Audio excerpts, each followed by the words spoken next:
Hi everyone, welcome to the monthly Craft Kitsune tutorial video.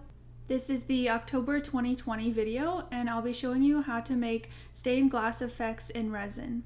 If you're new to this channel, Craft Kitsune is a monthly subscription box for crafters run by me, Liz. The kits are meant for adults and feature mediums such as UV resin, 2-part resin, clay, and other mediums that are popular within the resin community. Each box is packed with supplies to make at least one featured project of the month, so this month's will be stained glass and resin. And to find out more, you can go to the website, which will be in the description box. So now I'm going to quickly go over each item that was included in this month's kit. Alright, so first up is the brochure, and this includes directions as well as a supply list, and that's included in every kit. Then we have 4 design templates, and 2 of them are designs that I made myself and 2 are blank for you to draw your own design. Then we have 2-part resin. We have this large circular mold. This is a set of 6 vitriol paints, and I'll be going over how to use those in this video, as well as how to use the relief outliner that's in this bag. So this will be used to make the stained glass outlines. We also have some pipettes, to apply the vitriol paints.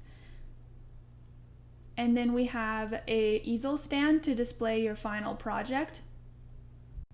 And then lastly, we have the button of the month designed by Arthur J, and it is a Sakura stained glass design. Alright, so now we're going to jump into the tutorial portion of the video. So as I showed at the very beginning of this video, we will be making stained glass looks inside of resin. The first thing you'll need to do in order to prepare your mold for your stained glass design is to pour a base layer of 2-part resin, and it should be completely clear. Please follow proper resin safety guidelines, such as wearing nitrile gloves, wearing a respirator, and working in a well-ventilated area. Be very careful not to get the resin anywhere you don't want it, such as furniture, carpet, etc. As seen here, I already mixed up the 2 parts of resin, but in order to mix up the 2 parts, please follow the label on the resin bottles as well as the pamphlet for proper mixing guidelines.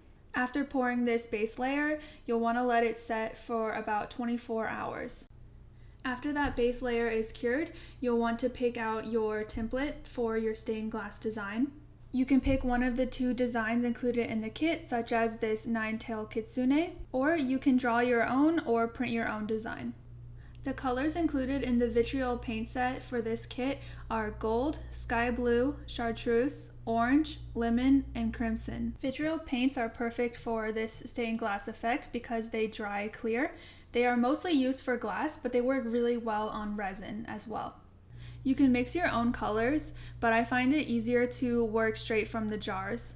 So just keep that in mind when you're planning out your design, what colors you'll be needing, and then place your design under the circular mold.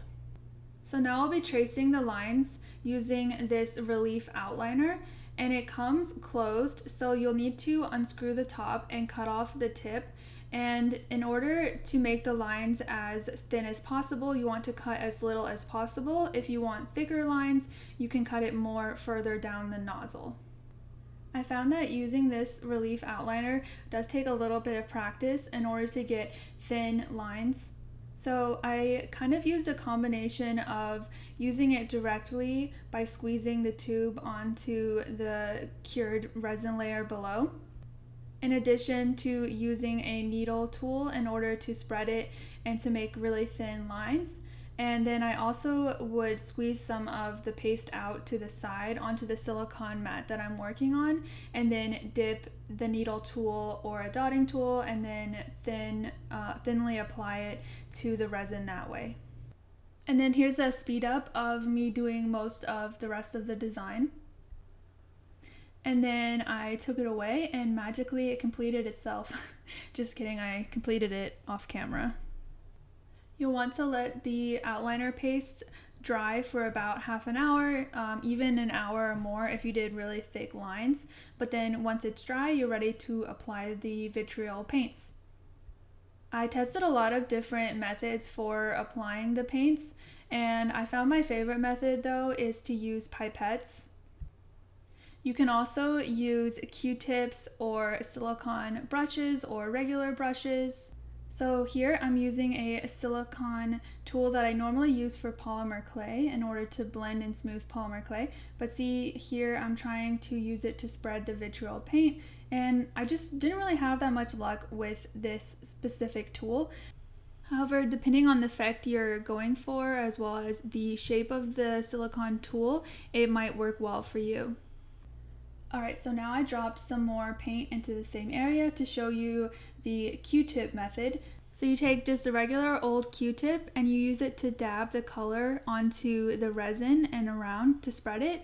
This method will dilute the color a little bit, so it'll make it less strong looking. I actually quite like this method, however it can leave your piece looking less smooth because of all the dabs you're doing. Those circles from each of the Q-tip dabs pressing on the paint can show up once it dries. But I do like using the Q-tip, especially if I want to make a certain area a little bit thinner, the paint a little bit thinner than in other areas. So I actually used the Q-tip to create kind of a gradient effect on the ends of each of the tails. So I had a lighter blue color and then a darker blue color, and then I mixed the two together and made it kind of more cohesive using the Q-tip.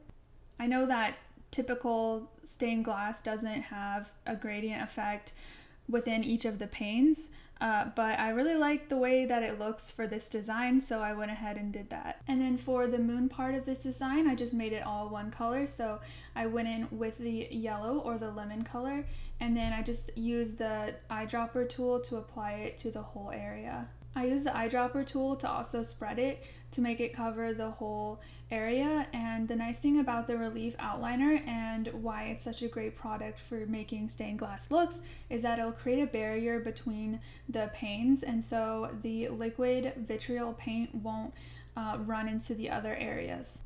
The vitriol paint will need at least 24 hours to dry, and then once it is dry, you can clean the outside edges of the mold with a tool such as this one, or a needle tool, or if you're really careful, a knife, but try not to scratch the mold itself. And then you'll need to go in with a top layer of resin to seal all the colors in. So you'll pour a very thin layer of resin all over your design and make sure it spreads all the way to the edges of the mold. After pouring the resin, you will wait 24 hours again, and then you will be ready to pop it out of the mold. Alright, so now we just have to take it out of the mold, which is really easy, and then we are done. And you can either put this in a display stand or add some kind of hanging hardware to it in order to make it a wall piece, or put it in your window, etc. And then here are some images of finished pieces I made, including the Kitsune in the very beginning of the video, which was actually slightly different than the one I made for the tutorial portion. And that's it for this video. Thank you so much for watching all the way to the end of the video. If you're not subscribed to this channel, make sure to do so in order to see more crafty videos. And you can learn more about Craft Kitsune by going to the description box. And yeah, thank you again so much. See you next time. Bye.